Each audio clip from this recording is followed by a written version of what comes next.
the daughter of one of, who I believe, by the way, is one of the great leaders of the 20th century.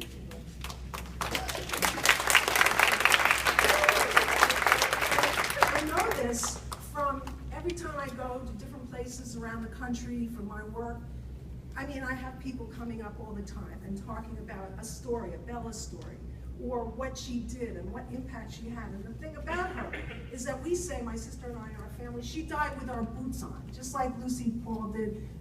You know, she died with her boots on. My father, you know, supported that because he understood, he loved her, they were soulmates, and he supported that. And she knew that one thing you can never do is compromise your internal principles. You can reach consensus by working together to build consensus, but stick to your principles. And so I was very lucky to be at the ringside of watching her in action as a civil rights lawyer, as a congresswoman, as an author, as a mother, and in movements like the civil rights movement, the feminist movement, the anti-war movement, which I then became very involved in. And I say to you, we have so much great talent in this room that we need to achieve a truly equitable world for women and girls. Why?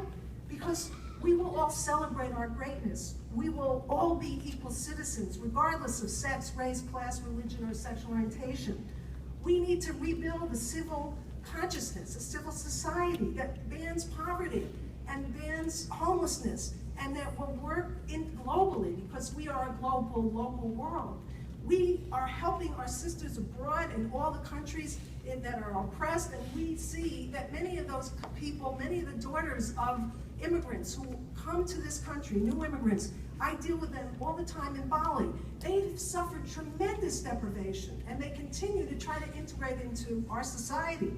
But they have so much to offer, whether you're from India or Africa or Bangladesh, and you know, I deal with these young women all the time, and yet we have not figured out a way to respect one another completely and to learn from our strengths. So I call, in closing, I call upon all of us to work to finish the unfinished business of the great suffragettes, the feminist leaders, the congresswomen, the people that we want to see as finally a Madame President, a Madame in New York City, we want to see a Madame Mayor.